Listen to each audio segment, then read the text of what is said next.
All right. Oh. Are we rolling? We have been. Of course. He's got everything. All right. I guess we can just go. So, welcome to the first of what we hope to be many, many podcasts of Light Beer, Dark Money. My name is Sean Noble. Across the table from me is Chris Clements. Good day, Sean. Good day. It is a good day. It's a beautiful day. So, Chris, why don't you kick it off with why are we sitting here? Like, Yeah. How did this come together? You know, it's interesting because you and I have known each other now for, 20 years. And we met back in the 90s during the Republican takeover of Congress, and your former boss and my friend John Shattuck, you worked for him, and that's how we got to know each other. But then we knew a lot of peripheral folks, I think, on the Hill, and knew a lot of folks involved in the conservative movement in different stages back then. And what was interesting about that time for me was that my father just passed away in 1995. And I instantly was thrown into this world of beer distribution and a family business called Golden Eagle Distributors. And we would go to Washington, D.C. as on behalf of the National Beer Wholesalers Association and lobby members of Congress for whatever was on the docket for that year. And typically it'd be something having to do with tax reform or something with alcohol regulation or advertising restrictions or things of that nature. And I can remember sitting down with John Shattuck and him just taking an inordinate of extra time with me and us having these amazing conversations about stuff and about whatever I wanted to talk about after the meeting that would happen with the other wholesalers. And I never understood why he would take that time, other than the fact he told me later he just enjoyed the conversation and wanted to keep it going. And so I think that's kind of what has initiated this podcast, which is you and I get together from time to time and we talk political shop and we enjoy conversation and we sort of look at the political world as kind of laughable because I think you and I both treat people as people, Right. not as political animals. And whether they're Democrat, Republican, liberal, conservative, we have our principles. We have the things that we believe in dearly, but I don't evaluate other people as friends or people I'd like to work with based upon that. Right. And that was something that was fully ingrained in me at a young age by my own dad in the business. And I can remember when it was ingrained in me, actually. And it's kind of a funny story, but not really. If you remember the 1984 congressional elections, 1984, Ronald Reagan won in a landslide. Walter Mondale won one state, Minnesota. Mm-hmm. And a gentleman by the name of Jim Colby was running against a gentleman by the name of Jim McNulty down in Tucson. And I can remember it being a very big race because people really liked Jim McNulty, but people really loved Ronald Reagan. And there was this idea that Ronald Reagan needed more Republicans in the House. And a group of very powerful businessmen at that time in Tucson got together a pretty good coalition and got Jim Colby elected. And I remember going out on election eve with my dad, Bill Clements, and going to two parties that night, one being Jim Colby's victory party. But then we also went to Jim McNulty's party. And I remember distinctly being in the car asking my father, why are we going to the Democrats' party? Aren't we Republicans? And at that time, I was a subscriber to National Review and reading Right Reason by Bill Buckley and completely, totally into learning more about conservative philosophy specifically and why I believed the things I believed in because I didn't understand why I believed those things. And I remember distinctly my father saying to me, because Jim McNulty is a good man. And I get chills even thinking about how he said that. He said, Jim McNulty is a good man. And we don't evaluate people by their politics.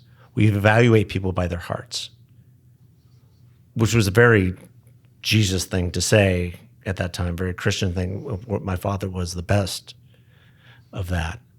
And I didn't understand what he meant till much later.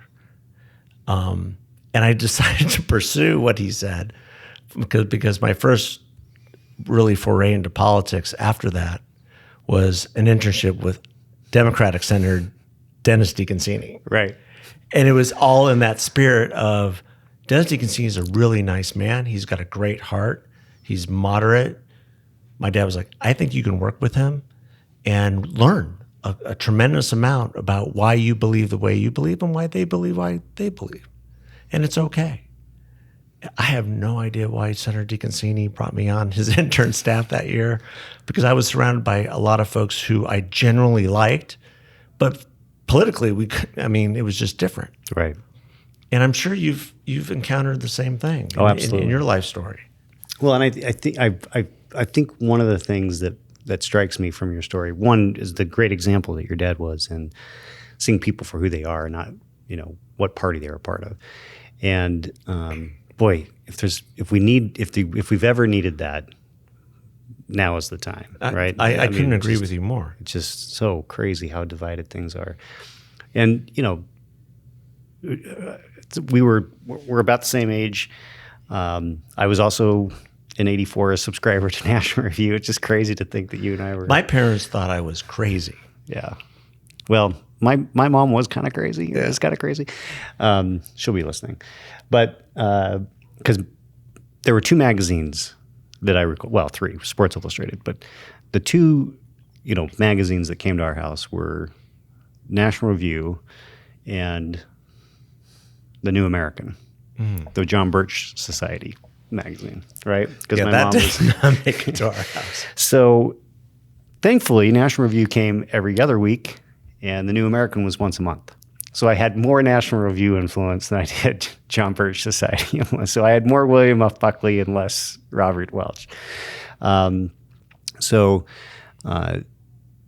dad was very much a Buckley conservative. My mom was a Bircher. But I followed in my dad's footsteps in that regard. I just revered Buckley, could, devour it as much as I could reading it. As I said to people, I read National Review. You talk about, I got National Review for the pictures, right? Because people talk about getting Playboy for their articles. That's inside joke. But well, because they had a whole center back then of cartoons, of political cartoons. That was sort of like that was sort of the centerfold, right? Exactly. But I grew up in a very similar way in the sense of, I grew up in Show Low, Arizona, which at the time was a Democrat stronghold. My parents were one of a very few Republicans. They were conservative Democrats. My first foray in politics was in 1980. My mom sat me down and said, call these people, tell them to vote for Ronald Reagan. And it was all the Republicans in Show Low. And it took me about 10 minutes. All 20 of them back then. And so then she said, call these people. And it was all the Democrats. And so I called for a couple of weeks. As a 10-year-old kid, I guess I wanted to. People unlikely to hang up on a 10-year-old kid. But I got to experience firsthand the becomings of the Reagan Democrats, because there were a lot of people that were like, yeah, I'm going to support Reagan. And so fast forward to 1994, and I am working for John Shadegg. He's running for Congress for the first time. And we're running the campaign from the mother-in-law unit house that's behind the Shadegg homestead, which is where they ran Barry Goldwater's first campaign in 1952. Yeah. His dad was Goldwater's manager. And there was so much history there. And the garage was full of memorabilia and memos and all kinds of stuff from all over through all the years of his dad's political involvement. And Stephen Shadegg was an icon when it came to campaign management. People forget when Goldwater won in 1952, he beat the Senate president, Ernest McFarland, and in the U.S. Senate, and Arizona at that time was 5-1 Democrat to Republican registration advantage. Mm-hmm. I mean, Republicans didn't become the majority in Arizona until 1986, which I think a lot of people. I mean, that means Reagan won both times in Arizona with Democrat majority in Arizona. But so, I'm a Buckley, Goldwater, and then Shattuck conservative. So, and then, how this comes together, light beer, dark money. Well, you have the beer background, and my background in the last number of years has been in outside independent expenditure spending and politics, euphemistically known as dark money because it's anonymous. And for a long time, I really chafed at the term dark money because it sounds sinister, right? But it is what it is. I mean, they're going to call it dark money. People are going to, complain about it. But I'm a strong proponent of the First Amendment and what enables us to express ourselves. As I tell people, they say, well, you should disclose who's paying for these ads, or because that's people need transparency, that kind of thing. I said, well, it's really about the message. It's not about who is necessarily paying for the message. An example I use is the Federalist Papers. They were published anonymously. And it was because I think Hamilton had it right. He knew that if he's publishing these in New York, trying to influence people about the importance of the Constitution and to get it ratified, they aren't going to listen to some Virginian in Madison. So that's why they had it. He had a pen name. So I think that we can debate all kinds of stuff over the First Amendment, but I believe the First Amendment has been under assault for years, more so now than ever. And so we'll talk about dark money, we'll talk about light beer, and we'll talk about everything in between on this podcast. Well, yeah, the whole idea of the title of the podcast is both a little bit of an ode to our past, right? But also that we're not bound by those pasts. And we've had transformative events that have happened, and we'll probably touch on those within the context of the podcast and our personal histories. But people have definite opinions about each of those things. Yes, light they beer do. and dark money. But what about dark beer and light money? Dark beer and light money. Well, see, dark beer is actually a good thing. Light money might not be. I'm not quite sure. Not sure. But yeah, we had a family business, and we ran it successfully for over 20 years after my father passed away. And I sold a lot of light beer. Introduced Michelob Ultra into the state of Arizona, #1 test market, all these great things. Sold a lot of light beer, which I could never understand why people would drink light beer. And I drank light beer probably as in my early 20s, and became a great fan though of clean classic American aged Budweiser. And to this day, I don't drink anymore, and light beer, just if I did, I couldn't even. That wouldn't if you were drinking, it wouldn't be light beer. It would not be light beer. Yeah. And but people have different opinions about everything these days, and certainly opinions about those things. But the discourse that we've entered into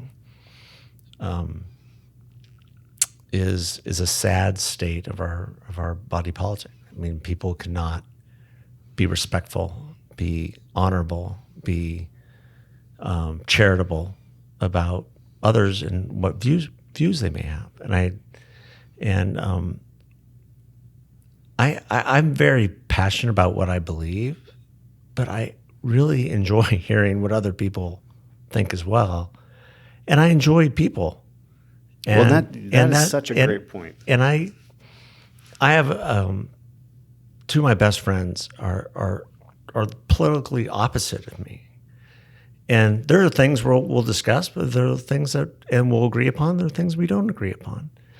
And what I have found also is I've been able, even in my old life and now, to gain great relationships with folks where we can find commonalities on policy and also on perspective, and just leave it at that.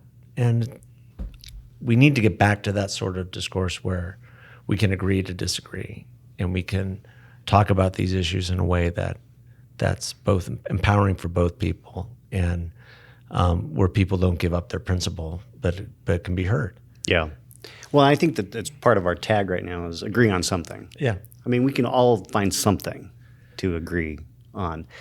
And like you, I have very, very, very close friends who are very opposite of me on the political spectrum.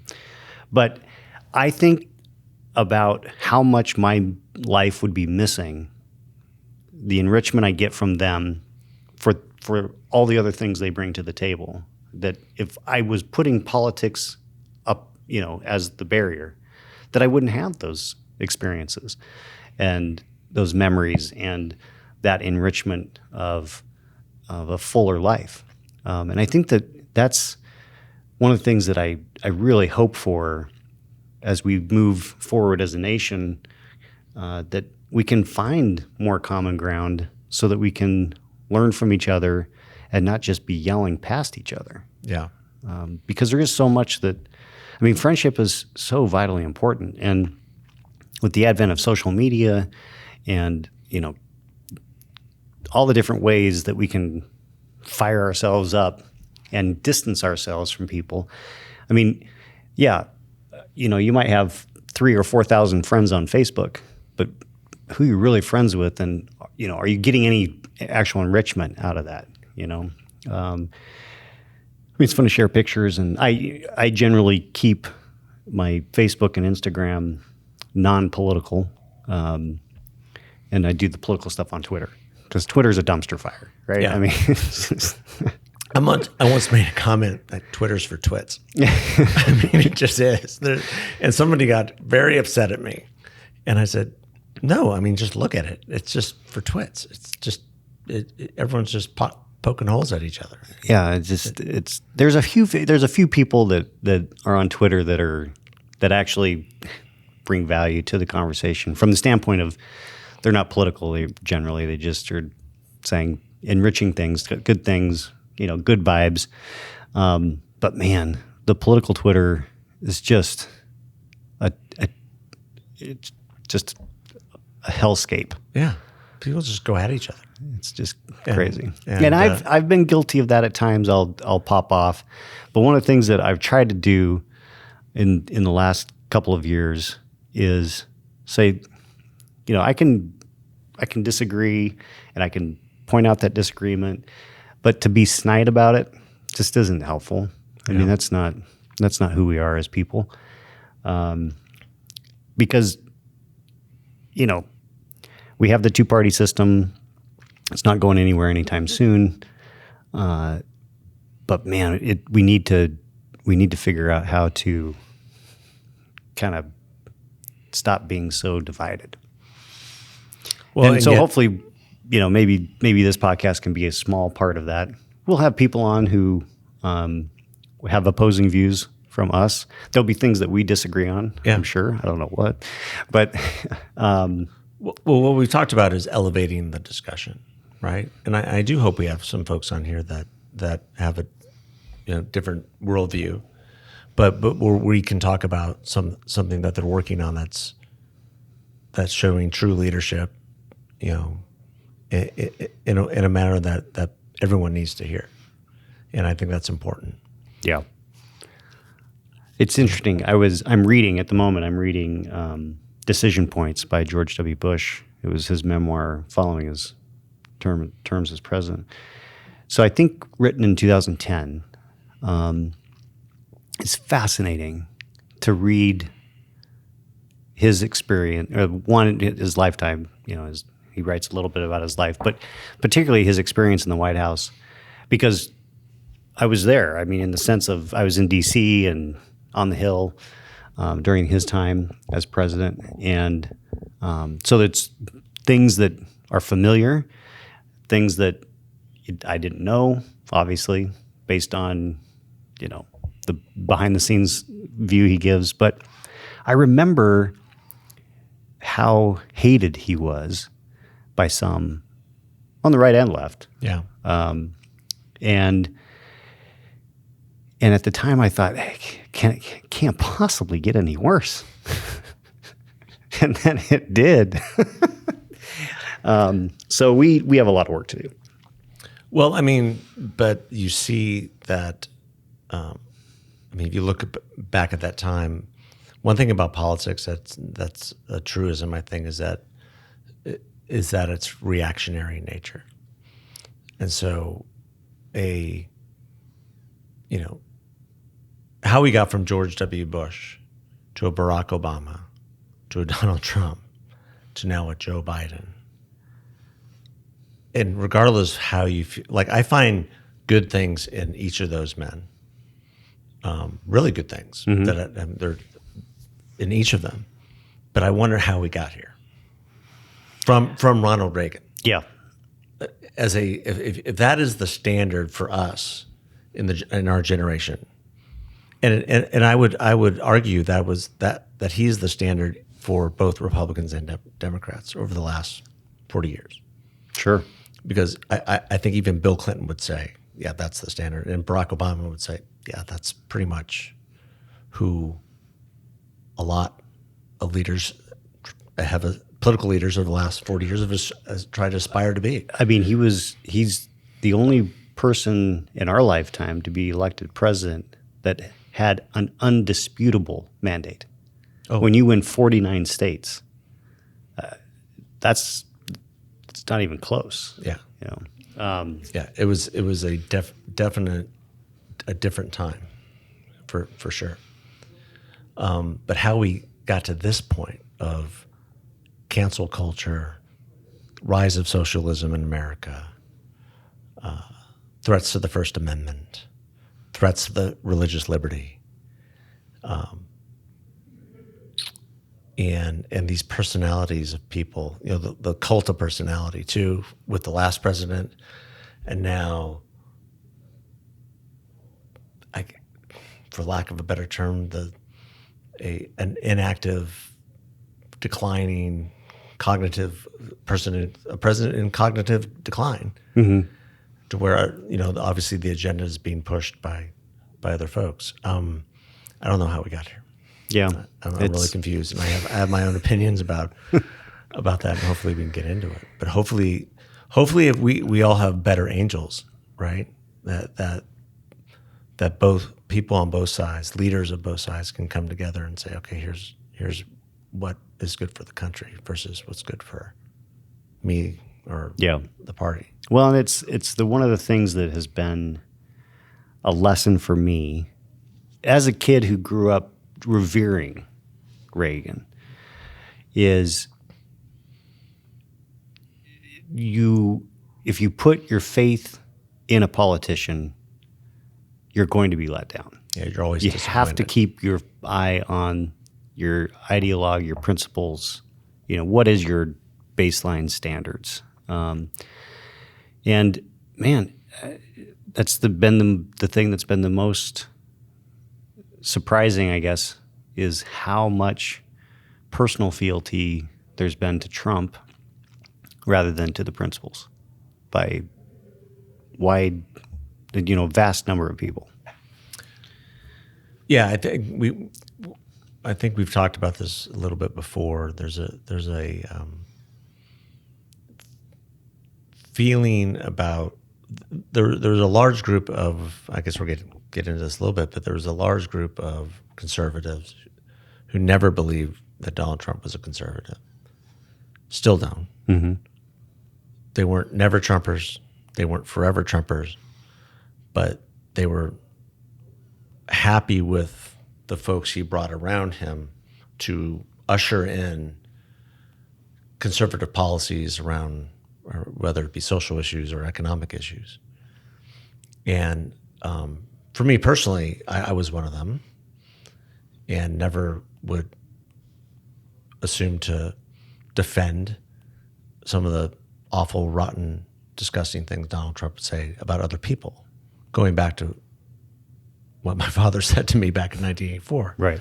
We evaluate people by their hearts, and just don't say those things. However, the one person that I always tried to evaluate during the last 4 years was a guy named Mike Pence, because most of us who have either met or spent time with Mike Pence know his heart.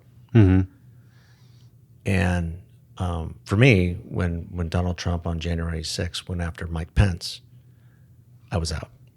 Yeah, I was done. And whatever happened after that, I was like, okay. And so here we are. Yeah. No, and I think that, the 6th is clearly an inflection point and not a positive one. But hopefully it'll be a turning point as well, that people look back and say, this was crazy. We lost our minds. I hope anyone involved will eventually come to that conclusion. Because, having worked in Congress for 14 years and a number of different presidential elections, there was never any doubt, right? Even if people, tried to make claims that even in 2000, when Bush won very, very narrowly, when the Supreme Court ruled, Gore conceded, and he was gracious about it, and because he did it for the good of the country, right? Put the country first. Put the country first. Yeah, something that and previous president didn't do. Yeah, you put the country. There's an inflection point where you just put the country first, and you put you can go down the rabbit hole, or you can put the country first. Mm-hmm. And Al Gore had a choice. He could have gone down the rabbit hole. Trump decided to go down the rabbit hole after the Electoral College was voted and the election was validated. Yeah, and we can talk about election integrity. We can talk about disparities in election law across the country, but those are up for the states to decide they want to fix. Yeah, not up for the federal government. Right. And at the end of the day, Mike Pence had a clear read of the Constitution. He had a clear read of his duty. He probably didn't like it. But it didn't matter. And what happened on that day, I can watch. Probably for the same reason. When I lived in Washington, D.C., right after college, I used to smoke cigars on the Capitol steps with my buddies who lived down the street. And we would just go up there and drink bourbon and smoke cigars on the Capitol steps and hang out with the security. And now there's barbed wire and fencing. Oh, and by the way, the city that had undergone a renaissance under both Barack Obama and Donald Trump is in ruins. Yeah. It has returned to being one of the murderous capitals of our country. There's trash and junk everywhere. And for what? No. And it makes me really upset because I love Washington, D.C., having both feeling like I grew up there and found my way there. And my wife is from there, and we love going there. And I didn't step foot in the district this last summer just because I didn't want to see it. Yeah. I just did not want to see it. Yeah, it's depressing. It's really depressing. And that is something that is a shared moment for no matter what political persuasion you are. Yeah, that's a good point. That is something we can all agree on. January 6th was horrific. At some point, we're going to have a Pink Floyd moment. Tear down the wall. And that's going to be the chant outside the Capitol. Tear down the wall. Because that Madam Pelosi, tear down this wall. that is the people's house, and we have a right to access our government. We have a right in the constitutional right to address our government, and that is being denied at this point. Yeah. And we've received absolutely no indication that it's going to change. Yeah, I mean, last I'd seen is the Capitol Police were recommending that it stay forever, and it's at some point somebody's going to say, look, this, we're not some dictatorship where we have to protect the monarchy from the masses with big walls and barbed wire, and so hopefully that will change over time. On a lighter note, Yes. why don't we go just briefly. A little bit of personal history, like we did a little bit of that, but maybe like things that motivate us, what our family situation was like growing up, just so folks can get a little bit better sense of us. I mean, they can Google us and find out all kinds of different things, but none of that's the fun stuff. Yeah, sure. Well, for me, I was born in Phoenix, spent 4 years of my life here. And then in May of 1974, I was at my grandparents' house over at Arcadia Green on 48th and Thomas. And rather than turning right to go home to our home on 35th Avenue in Northern, we went left. And I asked my parents, where are we going? Why are we turning? And they said, we're moving to Tucson. I go, where's Tucson? And we moved into this house that evening, slept on cots. And my father started an enterprise called Golden Eagle Distributors, which grew into one of the largest Anheuser-Busch wholesalers in the country. And I grew up in Tucson, went to Fruit Taylor Elementary and St. Gregory High School, and then was lucky enough, really lucky enough, because it wouldn't happen today, of being accepted into the University of Southern California, back when you can get in with 3.5, and enjoyed 5 years of Southern California You did the 5-year plan. Huh? up until the Rodney King riots, which was a really, really challenging time in my own thinking. Much in the same way people are trying to make sense of the George Floyd riots. But I left Los Angeles and decided to move to Washington, D.C. And my first job out of college was working for a guy named Morton Blackwell. And Morton Blackwell, for those people who don't know, was the youngest delegate at the 1964 Republican Convention in support of Barry Goldwater, and he will tell you that time and time again. And Morton founded in 1979 the Leadership Institute, which is the foremost educator and a motivator and activator of young conservatives in the country, and has blossomed into a number of different educational programs for campaign finance, getting a job on Capitol Hill, a number of different things. And they at that time, they were in the basement, basically, of the Right to Work building on 8001 Braddock Road in Springfield, Virginia. Now they're in Arlington with like 2 sprawling buildings and doing tremendous work. And those were my formative years. And as I said before,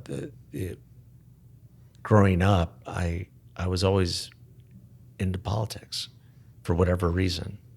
I remember the CBS Evening News with Walter Cronkite being on every night, and I was required to watch, even at age like 5 or 6.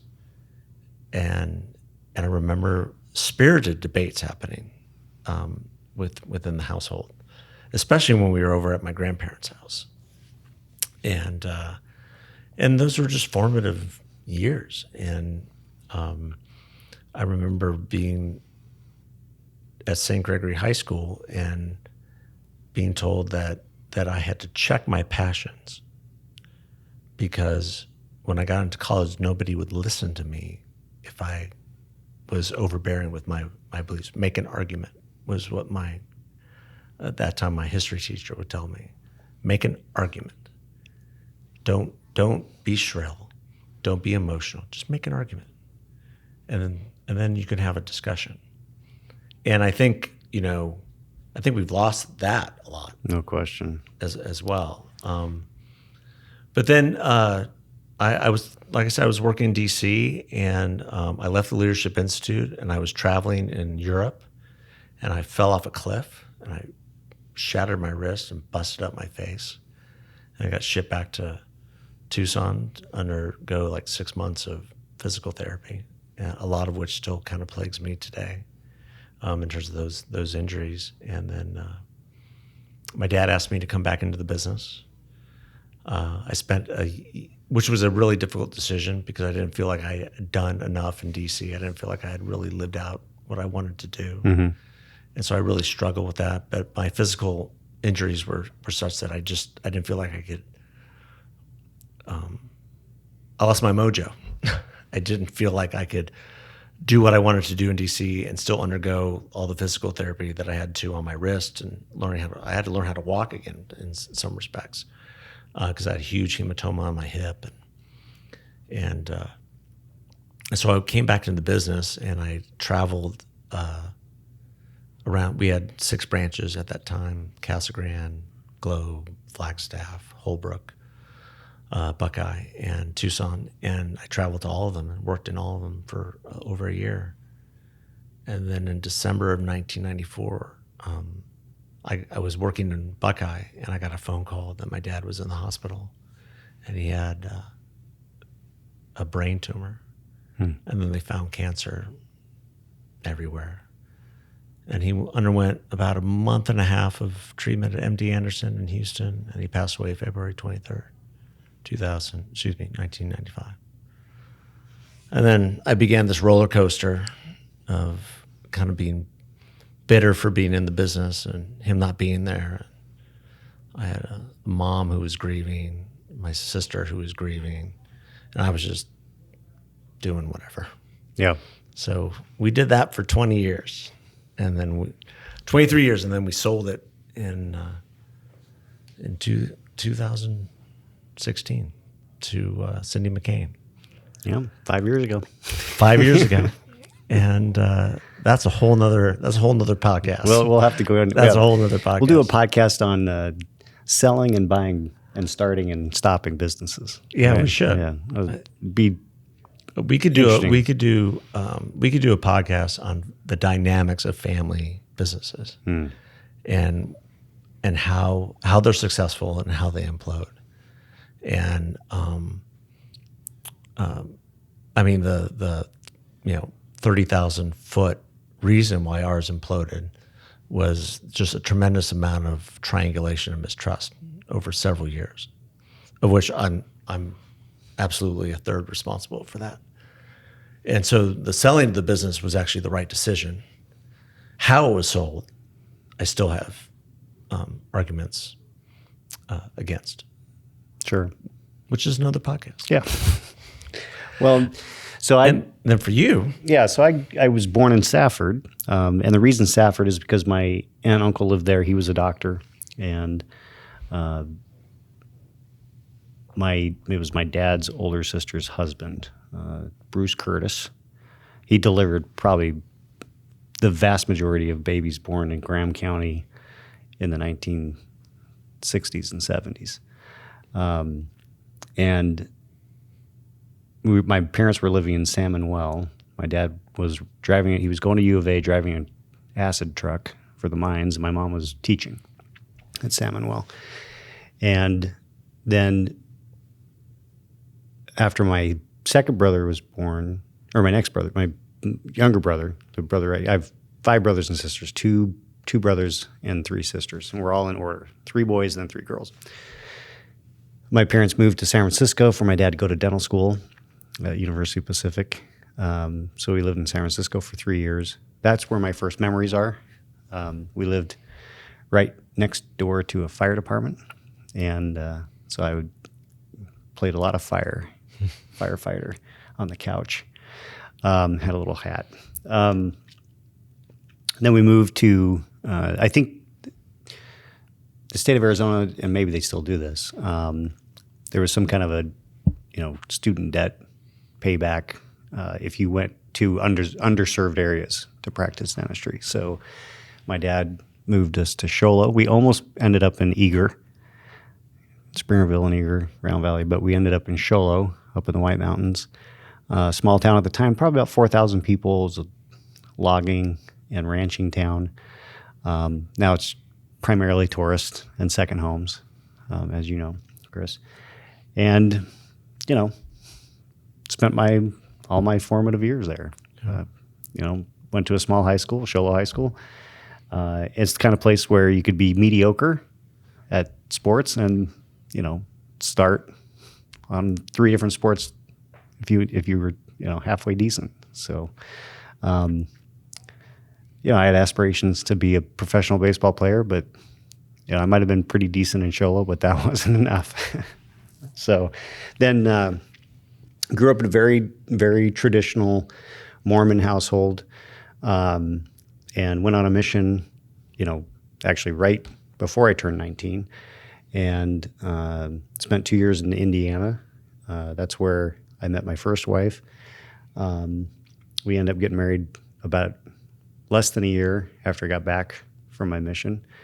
I was 21 and had 5 kids, and that ended, and now I'm happily married, and I have a little 2-year-old Reagan. She's awesome, and a little boy on the way.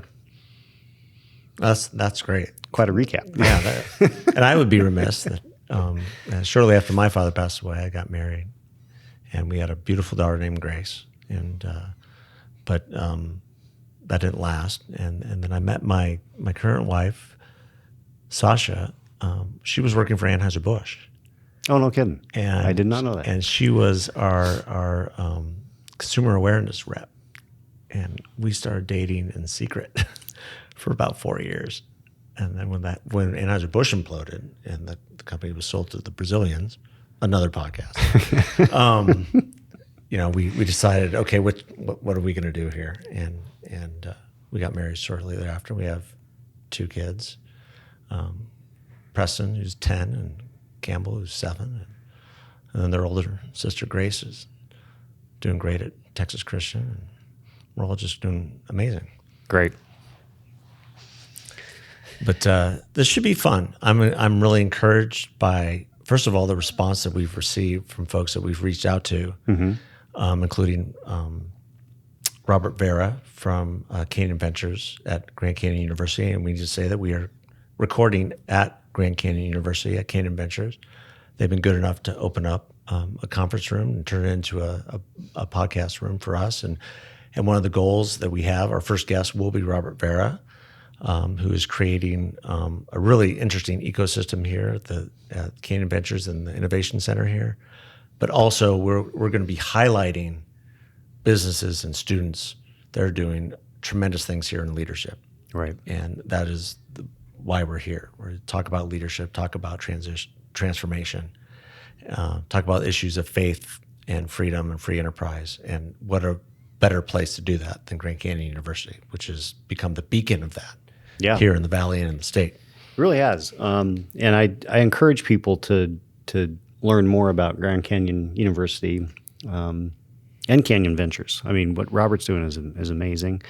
What Brian Muller's done with the university has been incredible to watch. What Dan Marley's doing with the basketball team is great. Well, Dan, got let go last year. Oh, did he? Yeah. What he did. Well, Jerry's still doing it, right? Colangelo's still.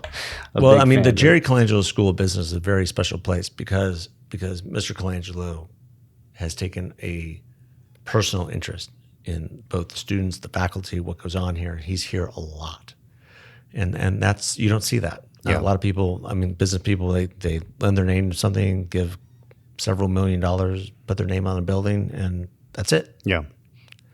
And if your mission in life is to simply put your name on a building, if you think that creates legacy, you're wrong. Yeah, totally agree. And I think you're right. The hands-on nature of what Mr. Colangelo is doing is remarkable because he is a, say what you will, he's had a pretty interesting career, but he has been a successful guy who started with nothing.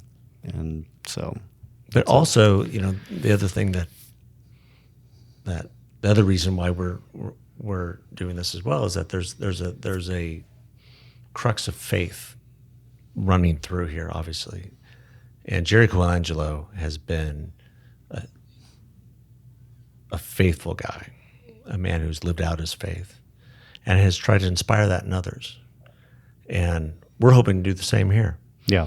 We're going to have some faith leaders who will tell their stories, and we'll talk about Jesus. We'll talk about all sorts of things. Well, and we'll get into our own journeys, right? Yeah. We've both had interesting journeys of faith. Obviously, mine's been quite interesting, but we can get into that again. Maybe we'll just do an episode of the faith journey and get into that. But yeah, Chris, I couldn't be more excited about this podcast, Light Beer, Dark Money. And I'm hoping that, people will enjoy it as much as we do. And you know what? If they don't, we're still going to have a blast. Yeah, we're going to have a great time. We're going to have good conversation. We're going to elevate the conversation. And like I said, we have some folks lined up who are friends, who are being supportive of that idea of elevating the conversation, of agreeing on something. Yeah. Good. All right. Well, until next time. Until next time, I'm Light Beer. And I'm Dark Money. Have a good one, guys.